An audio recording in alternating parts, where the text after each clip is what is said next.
आपके साथ शिप्रा झा और आप देख रहे हैं देश का पहला समझाने वाला बुलेटिन। खबर तो समझिए, अगले आधे घंटे में हम आपको वो सभी बड़ी खबरें दिखाएंगे जिससे आपका सरोकार है। खबर के साथ साथ आपको खबर के मायने भी समझाएंगे, लेकिन सबसे पहले आइए जल्दी से जान लेते हैं वो 5 बड़ी खबरें जो आज बिहार और झारखंड में महत्वपूर्ण रही, जिसके मायने आज हम आपको समझाने वाले हैं।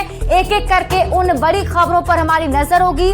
खबर के साथ साथ आपको उन खबर के सियासी मायने भी समझाने की कोशिश करेंगे।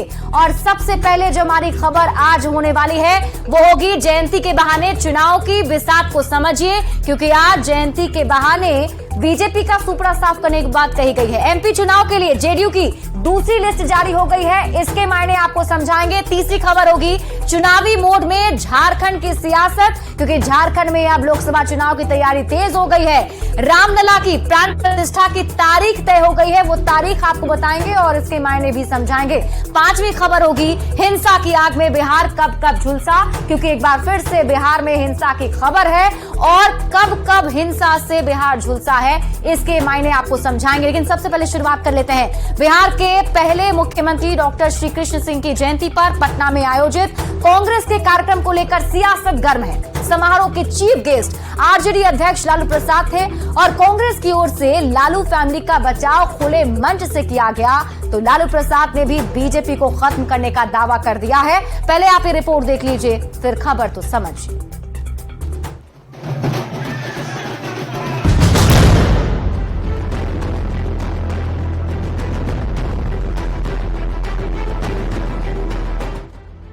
पटना का सदाकत आश्रम बिहार कांग्रेस का मुख्यालय। गुरुवार को यहां कांग्रेस ने बड़ा आयोजन किया। बिहार के पहले मुख्यमंत्री श्री कृष्ण सिंह की 136वीं जयंती समारोह के चीफ गेस्ट बने आरजेडी अध्यक्ष लालू प्रसाद। कांग्रेस के प्रदेश अध्यक्ष अखिलेश सिंह ने मंच से ये कहकर माहौल को और गर्मा दिया कि लालू जी आगे बढ़िए, कांग्रेस का एक एक कार्यकर्ता आपके साथ है। कांग्रेस पार्टी का एक एक कार्यकर्ता इस लड़ाई में आपके साथ है और आप जब आगे चल दीजिएगा तो मुझे आपकी ताकत का अंदाजा है, उसमें मोदी जी को कोई जगह नहीं मिलेगी बिहार में।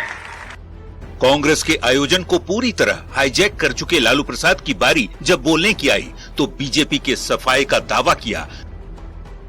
यहीं से हवा देश भर में फैलेगा और नरेंद्र मोदी, अमित शाह और आरएसएस का सुपड़ा साफ कर दिया जाएगा, कोई दिक्कत नहीं है। लालू प्रसाद के श्री कृष्ण जयंती समारोह में जाने पर तंज कसते हुए बीजेपी ने कहा है कि यदि लालू जी श्री कृष्ण सिंह जी से 1% भी सीख ली होती तो बिहार की आज ऐसी हालत न होती।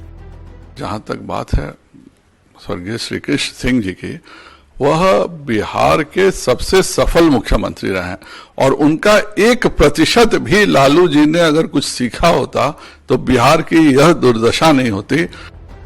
कभी कांग्रेस विरोध की आवाज बुलंद कर राजनीति में मुकाम हासिल करने वाले लालू प्रसाद के अब कांग्रेस के साथ घनिष्ठ रिश्ते हैं। जिस अंदाज में पिछले दिनों लालू ने राहुल गांधी को दूल्हा बनाने की बात बार बार दोहराई, अब कांग्रेस के सम्मेलन में जाकर लालू प्रसाद ने विरोधियों के साथ ही INDIA गठबंधन के सहयोगियों को भी बड़ा संदेश दिया है।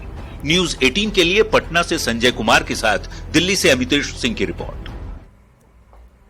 तो वहीं बीजेपी सांसद सुशील मोदी ने सोशल मीडिया साइट एक्स पर पोस्ट कर कांग्रेस से कुछ सवाल पूछे हैं। अपने पोस्ट में सुशील मोदी ने क्या लिखा है आपको बताते हैं। उन्होंने लिखा कि कांग्रेस ने श्री बाबू की जयंती में केवल लालू प्रसाद को बुलाया, नीतीश कुमार को क्यों नहीं बुलाया। लालू नीतीश पर दबाव बनाकर कांग्रेस को लोकसभा चुनाव में ज्यादा सीट दिलाएंगे। लालू जी जेल में मोबाइल की अनुमति नहीं, फिर सोनिया जी से कैसे बात किए, ये सवाल पूछा है। इसके साथ ही उन्होंने इसमें आगे लिखा है कि आगे कांग्रेस ने श्री बाबू की जयंती में केवल लालू प्रसाद को आखिर क्यों बुलाया, नीतीश कुमार को क्यों नहीं बुलाया है, ये सवाल कांग्रेस से सुशील मोदी ने पूछे हैं।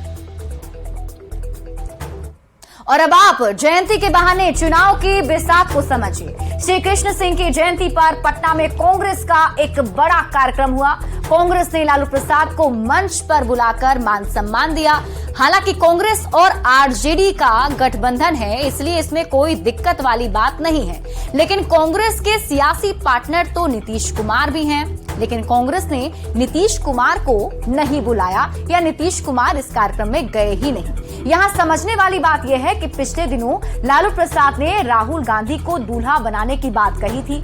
मुंबई की बैठक में तो लालू प्रसाद ने खुलकर राहुल गांधी से आगे बढ़ने की अपील की और अब कांग्रेस के मंच पर लालू प्रसाद की मौजूदगी INDIA गठबंधन की सहयोगियों को भी बड़ा संदेश है। क्योंकि बार बार लालू प्रसाद जो है वो कांग्रेस के बैठक में और कांग्रेस के इस कार्यक्रम में शामिल होते हैं। ऐसे में नीतीश कुमार से मंत्रिमंडल में 2 सीट की मांग कांग्रेस लगातार कर रही है, लेकिन नीतीश कुमार हमेशा आरजेडी के पाले में गेंद फेंककर मामले को टालते रहते हैं। तो यही नहीं, नीतीश कुमार ने मध्य प्रदेश में भी उम्मीदवार उतारकर कांग्रेस के नेताओं को लहरा दिया है। तो आइए अगली खबर अब मध्य प्रदेश में जेडीयू की से जुड़ी हुई देख लेते हैं। दूसरी लिस्ट की इसमें खबर है कि जेडीयू की तरफ से दूसरी लिस्ट भी जारी कर दी गई है। मध्य प्रदेश विधानसभा चुनाव के लिए जेडीयू ने 5 उम्मीदवारों की दूसरी लिस्ट जारी कर दी है और इसके पहले पहली लिस्ट में भी 5 उम्मीदवारों के नाम जारी किए गए हैं। सवाल है कि कहां गया इंडिया गठबंधन में एकजुटता का दावा। आप रिपोर्ट देखिए, फिर खबर तो समझिए। कांग्रेस की तरफ से एक भी सीट न देने से नाराज जेडीयू ने मध्य प्रदेश विधानसभा चुनाव के लिए उम्मीदवारों की दूसरी लिस्ट भी जारी कर दी। दूसरी लिस्ट में 5 उम्मीदवारों के नाम जारी किए गए हैं। नारियावली से सीताराम अहिरवार को उम्मीदवार बनाया गया है। गोटेगांव से प्रमोद कुमार मेहरा मैदान में है। बहोरी बंद से पंकज मौर्य को जेडीयू ने प्रत्याशी बनाया है। जबलपुर उत्तर से संजय जैन को मौका मिला है और बालाघाट से विजय कुमार पटले को पार्टी ने मैदान में उतार दिया है। इसके पहले जेडीयू की तरफ से जारी की गई पहली लिस्ट में भी 5 उम्मीदवारों के नाम माना जा रहा है कि जेडीयू की तरफ से तीसरी लिस्ट भी जारी हो सकती है। कांग्रेस भी एकता की बात करती है, रीजनल पार्टी जो उनके साथ इंडिया गठबंधन में वो भी एकता की बात करते हैं, लेकिन अगर उम्मीदवार अलग अलग उतार दें और उसके बाद चुनावी मैदान में जाएं तो परिणाम क्या होगा तो बात की बात है। लेकिन इतना तो तय है कि इंडिया गठबंधन में फिलहाल ये जो संकेत दिख रहे हैं वो ठीक नहीं कहा जा सकते। पहले अखिलेश यादव और कांग्रेस के नेताओं के बीच जुबानी जंग हुई और उसके बाद जेडीयू ने भी 10 सीटों पर उम्मीदवार उतार दिए। यानी मध्य प्रदेश चुनाव में सीट बंटवारे को लेकर INDIA गठबंधन में संग्राम छिड़ गया है। सपा और आम आदमी पार्टी की बात तो फिर भी अलग है, लेकिन नीतीश कुमार तो विपक्षी गठबंधन के अगुवा थे। बावजूद उसके मध्य प्रदेश में जेडीयू की तरफ से 10 उम्मीदवारों को मैदान में उतार देना विपक्षी एकता के दावे पर बड़ा सा प्रश्न चिन्ह खड़ा कर रहा है। न्यूज़ 18 के लिए पटना से आनंद अमृतराज की रिपोर्ट। और अब आप एमपी चुनाव के जेडीयू की दूसरी लिस्ट के मायने को समझिए। नीतीश कुमार ने विपक्षी एकता की कवायद शुरू की। नीतीश कुमार ने घूम घूमकर सभी राजनीतिक दलों को एकजुट किया। नीतीश कुमार की मेहनत से विपक्षी दल एकजुट हो भी गए, लेकिन विपक्षी दलों के एकजुट होते ही कांग्रेस ने मुहिम को एक तरीके से हाईजैक कर लिया और कांग्रेस अध्यक्ष मल्लिकार्जुन खड़गे और राहुल गांधी इसमें आगे आ गए। नीतीश कुमार पीछे छूट गए। समझने वाली बात यह है कि जिन राज्यों में कांग्रेस मजबूत है वहां वो सहयोगियों को नहीं पूछती। समाजवादी पार्टी के नेता इंतजार करते रहे, कांग्रेस ने एक भी सीट उन्हें नहीं दी और यही हाल नीतीश कुमार की पार्टी के साथ भी हुआ है। नीतीश कुमार की पार्टी को 2 सीट की उम्मीद थी, कांग्रेस ने उन्हें एक भी सीट नहीं दी और यही वजह है कि नीतीश कुमार ने कांग्रेस को करारा जवाब देते हुए दनादन 2 लिस्ट जारी कर दिए हैं, जिसमें 10 उम्मीदवारों के नाम जेडीयू की तरफ से बताए गए हैं। अब एमपी में जेडीयू का उम्मीदवार उतारना कांग्रेस के साथ साथ INDIA गठबंधन के लिए भी झटका है। मतलब लोकसभा चुनाव से पहले ही INDIA गठबंधन के मतभेद अब सामने आने लगे हैं। बढ़ते हैं आगे और अब बात कर लेते हैं अगली खबर की। रांची में जेएमएम के 24 जिलों के कार्यकर्ताओं की बैठक हुई। मुख्यमंत्री हेमंत सोरेन ने जेएमएम नेता और कार्यकर्ताओं को चुनावी तैयारी का टास्क दिया है। दूसरी ओर बाघमारा के पोलो ग्राउंड में बीजेपी की संकल्प सभा हुई और बीजेपी प्रदेश अध्यक्ष बाबूलाल मरांडी सरकार पर जमकर बरसे। आप रिपोर्ट देखिए, फिर खबर तो समझिए।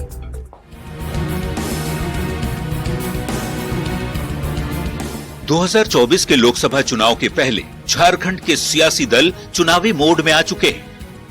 एक तरफ रांची में 24 जिलों के जेएमएम नेता और कार्यकर्ताओं की बैठक हुई तो दूसरी ओर धनबाद के बाघमारा में बीजेपी की संकल्प सभा हुई। रांची में हुई बैठक में झारखंड के सीएम हेमंत सोरेन ने जेएमएम नेता और कार्यकर्ताओं को चुनावी तैयारियों का टास्क दिया। यहाँ एकत्रित हुए और आने वाले समय में सांगठनिक आवश्यकताएं क्या है, कैसे मजबूती है, कितनी और मजबूत होनी चाहिए, क्या होनी चाहिए, इस पर चर्चा हुई। जिस वक्त रांची में हेमंत सोरेन जेएमएम कार्यकर्ताओं को चुनावी तैयारी का मंत्र दे रहे थे, ठीक उसी समय धनबाद के बाघमारा में बीजेपी की संकल्प सभा हो रही थी। पोलो ग्राउंड के मंच से बीजेपी के प्रदेश अध्यक्ष बाबूलाल मरांडी ने राज्य सरकार पर जमकर निशाना साधा। 2024 के लोकसभा में इस प्रदेश में 14 के 14 सीट भारतीय जनता पार्टी के खाते में जाएगी और फिर 24 के विधानसभा चुनाव में भी झारखंड में बीजेपी की सरकार बनेगी। झारखंड की सियासत के लिए आने वाला साल यानी 2024 बेहद खास है। 2024 में लोकसभा चुनाव के साथ ही झारखंड विधानसभा का भी चुनाव है। दोनों ही चुनाव बीजेपी और जेएमएम के लिए नाक का सवाल बन चुका है। जो जीतेगा वही बनेगा झारखंड का सिकंदर। न्यूज़ 18 के लिए रांची से अविनाश और धनबाद के बाघमारा से निरंजन की रिपोर्ट। तो चुनावी मोड में झारखंड की सियासत को समझिए। 2024 में देश भर में लोकसभा का चुनाव है। 2024 में ही झारखंड विधानसभा का चुनाव भी है और झारखंड में लोकसभा की 14 सीटें हैं। 2019 में 11 सीट बीजेपी के खाते में गई थी, 1 सीट कांग्रेस और 1 सीट जेएमएम और 1 सीट आजसू के खाते में है। हालांकि विधानसभा चुनाव में नतीजे पलट गए और जेएमएम गठबंधन की सरकार यहां पर बन गई। समझने वाली बात यह है कि 2024 में ही लोकसभा के साथ साथ विधानसभा के भी चुनाव हैं। जेएमएम की इच्छा लोकसभा में ज्यादा सीट जीतने की है, जबकि बीजेपी लोकसभा के साथ साथ विधानसभा चुनाव भी जीतना चाहती है और यही वजह है कि दोनों ही दल चुनावी मूड में आ गए हैं और दोनों के लिए लोकसभा और विधानसभा के चुनाव नाक की लड़ाई बन चुकी है और इसीलिए अभी से ही झारखंड में चुनावी बिसात दिखनी शुरू हो चुकी है। जेएमएम और कांग्रेस और के साथ साथ बीजेपी चुनावी मूड में आ गई है। बढ़ते हैं आगे और अब बात कर लेते हैं अगली खबर की। अगले साल लोकसभा चुनाव से पहले रामलला की प्राण प्रतिष्ठा की तारीख तय हो चुकी है। अयोध्या के मंदिर में 22 जनवरी 2024 को पीएम मोदी की मौजूदगी में प्राण प्रतिष्ठा की जाएगी। अयोध्या में राम मंदिर का निर्माण कार्य तेजी से जारी है। न्यूज़ 18 के पास मंदिर निर्माण की एक्सक्लूसिव तस्वीर है, जिसे इस रिपोर्ट के जरिए आप खुद देखिए। जय सिया राम, जय जय सिया राम। अयोध्या के नए मंदिर में भगवान रामलला 22 जनवरी 2024 को विराजेंगे। इसके लिए युद्ध स्तर पर तैयारियां की जा रही हैं। न्यूज़ 18 पर दिख रही एक्सक्लूसिव तस्वीरों से आप समझ सकते हैं कि कैसा भव्य राम मंदिर तैयार हो रहा है। इसके लिए निमंत्रण पीएम नरेंद्र मोदी को भी दिया गया। मंदिर समिति से जुड़े लोगों ने प्रधानमंत्री को उनके हाथों रामलला की प्राण प्रतिष्ठा कराने का आग्रह किया, जिसे पीएम ने स्वीकार कर लिया। रामलला की प्राण प्रतिष्ठा के निमंत्रण को स्वीकार करने के बाद पीएम मोदी ने अपने सोशल मीडिया अकाउंट एक्स पर पोस्ट किया, जय सिया राम। आज का दिन बहुत भावनाओं से भरा हुआ है। मैं खुद को बहुत धन्य महसूस कर रहा हूँ। ये मेरा सौभाग्य है कि अपने जीवन काल में मैं इस ऐतिहासिक अवसर का साक्षी बनूंगा। ग्राउंड फ्लोर और सीढ़ियों का काम लगभग पूरा हो चुका है। मंदिर के गर्भगृह में कालीन नुमा फर्श बन चुका है। सिंह द्वार और प्रवेश द्वार पर फर्श बनाए जा रहे हैं। मंदिर के खम्भों पर कलाकृति बनाई जा रही है। मंदिर को फाइनल टच दिया जा रहा है। माननीय प्रधानमंत्री जी से मिलने गए थे। हमने उन्हें अयोध्या 22 जनवरी 2024 को पधारकर नए बन रहे मंदिर के गर्भगृह में भगवान राम के नूतन विग्रह की प्राण प्रतिष्ठा अपने करकमलों से करने का निवेदन किया। प्रसन्नता की बात है, प्रधानमंत्री जी ने हमारा निवेदन स्वीकार किया। वे प्राण प्रतिष्ठा के अवसर पर अयोध्या में उपस्थित रहेंगे। प्राण प्रतिष्ठा 22 जनवरी 2024 ये अब निश्चित हो गई है। श्री राम जन्मभूमि तीर्थ क्षेत्र ट्रस्ट 22 जनवरी की तारीख को यादगार बनाना चाहता है।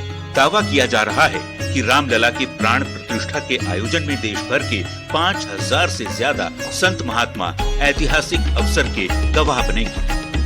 राष्ट्रीय स्वयंसेवक संघ के सरसंघ चालक डॉक्टर मोहन भागवत, उत्तर प्रदेश के मुख्यमंत्री योगी आदित्यनाथ भी प्राण प्रतिष्ठा के मौके पर प्रधानमंत्री के साथ मौजूद रहेंगे। Bureau report, news 18। तो राम मंदिर की एक्सक्लूसिव तस्वीर आपने देखी है और अब आप जानिए अयोध्या में राम मंदिर निर्माण पर पूरे देश की नजर है और अब वो समय आ गया है जब रामलला नए मंदिर में विराजेंगे।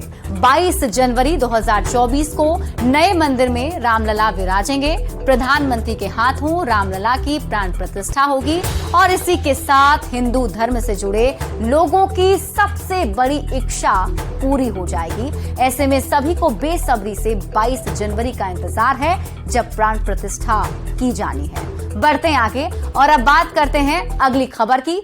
बेगूसराय के बाद औरंगाबाद में भी मूर्ति विसर्जन के दौरान पथराव हुआ है। बेगूसराय में स्थिति को पूरी तरह से नियंत्रित कर लिया गया है, लेकिन औरंगाबाद के ओबरा थाना क्षेत्र में पथराव के बाद तनाव की स्थिति अभी भी बनी हुई है, लेकिन पुलिस प्रशासन की तरफ से मुस्तैदी भी है।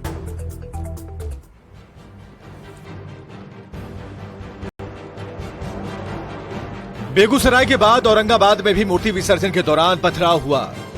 बेगूसराय में स्थिति को पूरी तरह से नियंत्रित कर लिया गया है, लेकिन औरंगाबाद के ओबरा थाना क्षेत्र में पथराव के बाद तनाव की स्थिति है। बिहार के बेगूसराय और औरंगाबाद में मूर्ति विसर्जन के दौरान बवाल हुआ और इस दौरान पत्थरबाजी और आगजनी हुई। पत्थरबाजी में कई लोग घायल हो गए। हालांकि बेगूसराय के बलिया में भड़के सांप्रदायिक विवाद के बाद स्थिति को पूरी तरह नियंत्रित कर लिया गया है। इलाके में बड़ी संख्या में पुलिस बल की तैनाती की गई है। लोगों को घर से नहीं निकलने को कहा गया है। पुलिस ने सीसीटीवी फुटेज के आधार पर 10 लोगों को हिरासत में लिया है। स्थिति अब यहाँ पूरी तरह से सामान्य है। उपद्रव करने वाले 6 लोगों को पुलिस ने तुरंत अरेस्ट करके अभी जेल भेजा है। यहाँ पे एसडीएम भी है और पुलिस लाइन आ गया है। बेगूसराय की तरह औरंगाबाद में भी मूर्ति विसर्जन के दौरान बवाल हुआ। ओबरा थाना क्षेत्र के कारों में पथराव की घटना हुई। पथराव में ओबरा थाना अध्यक्ष समेत 6 पुलिस वाले घायल हो गए। पथराव के बाद स्थिति तनावपूर्ण है, लेकिन मौके पर बड़ी संख्या में पुलिस को तैनात किया गया है। मुस्लिम समुदाय का जो झंडा था वो थोड़ा सा टच हो गया, तो थोड़ा सा टूट गया। तो हम लोग को जो फील हुआ मेन कारण वही उसका रहा। तो इसे कुछ लोगों ने थोड़ी देर के बाद में पथराव कर दिया था। बेगूसराय में कुछ दिनों पहले भी सांप्रदायिक तनाव पैदा करने की कोशिश हुई थी, जबकि औरंगाबाद में 2018 में जबरदस्त बवाल हुआ था। विसर्जन में पत्थरबाजी के पीछे कौन सी मानसिकता काम कर रही है? त्योहार में कौन रच रहा हिंसा की साजिश? बार बार क्यों सुलग रही हिंसा की आग? न्यूज़ 18 के लिए औरंगाबाद से संजय सिन्हा और बेगूसराय से संतोष कुमार की रिपोर्ट। और अब आप विसर्जन में पत्थरबाजी के पीछे की मानसिकता को समझिए। उसके पहले आप ये जान लीजिए कि हिंसा की आग में बिहार कब कब झुलसा है। एक एक आंकड़ा आपको बताते हैं। साल 1981 में बिहार शरीफ में सबसे पहले दंगा हुआ। हिंसा में सैकड़ों लोगों की उसमें जान चली गई। मौत के सरकारी आंकड़े 50 बताए गए थे। साल 1989 में भागलपुर में दंगा भड़का था। 2 महीने तक यहां पर हिंसक झड़पें होती रही। दंगे में करीब 1000 से ज्यादा लोगों की मौत हो गई। 50,000 लोग घर छोड़कर वहां से चले गए। साल 1992 में सीतामढ़ी में दंगा हुआ, जिसमें 2 समुदाय के बीच झड़प हो गई और इस हिंसा में 65 लोग मारे गए। साल 2018 में रामनवमी के दौरान भागलपुर में हिंसा भड़की थी और 8 जिले में हिंसा की आग फिर भड़क गई। और साल 2019 में जहानाबाद में हिंसा हुई। दुर्गा प्रतिमा के विसर्जन के दौरान हिंसा की खबर आई और धार्मिक स्थल में तोड़फोड़ की गई। करीब 3 दर्जन दुकानें लूटी गई थी। अप्रैल 2023 में रामनवमी में ही हिंसा हुई थी। बिहार शरीफ और सासाराम में हिंसा हुई। बिहार शरीफ में 2 पक्षों के बीच झड़प हुई और हिंसा में 5 लोगों को गोली लगी थी। सासाराम में भी पत्थरबाजी और तोड़फोड़ हुई थी। समझने वाली बात यह है कि ज्यादातर घटनाएं त्योहारों के दौरान घटी हैं, मतलब एक धर्म के जुलूस से दूसरे धर्म को ऐतराज है। जुलूस के दौरान छोटी सी बात पर बवाल और देखते ही देखते स्थिति तनावपूर्ण हो जाती है। ऐसी नौबत ना आए इसके लिए पुलिस को बंदोबस्त और पुख्ता करना पड़ेगा। हालांकि पुलिस प्रशासन की तरफ से इस बार भी दावा जरूर किया गया था कि पुलिस मुस्तैद है, लेकिन फिर से इस हिंसा ने सभी पर, पुलिस की कार्यशैली पर सवाल खड़े कर दिए हैं। बढ़ते हैं आगे और अब बात करते हैं अगली खबर की। पटना के सगुना मोड़ पुलिस चौकी में लगी आग में पूरी चौकी जल गई। पुलिस चौकी में रखे गए हथियार भी आग की भेंट चढ़ गए। काफी मशक्कत के बाद किसी तरीके से आग पर काबू पाया जा सका। आग की उठती लपटों को देखिए, देखिए इस धुएं के गुब्बार को।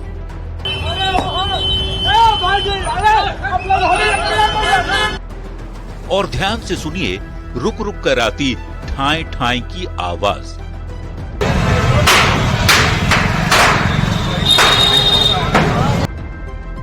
तस्वीरें पटना की हैं। पटना के सगुना मोड़ चौक पर तब अफरा तफरी मच गई जब सगुना मोड़ पुलिस चौकी में भीषण आग लग गई। देखते ही देखते पूरा थाना आग की ऊंची लपटों में घिर गया। स्थिति तब और ज्यादा भयावह हो गई जब आग की वजह से थाने में रखी गोलियां फटने लगी।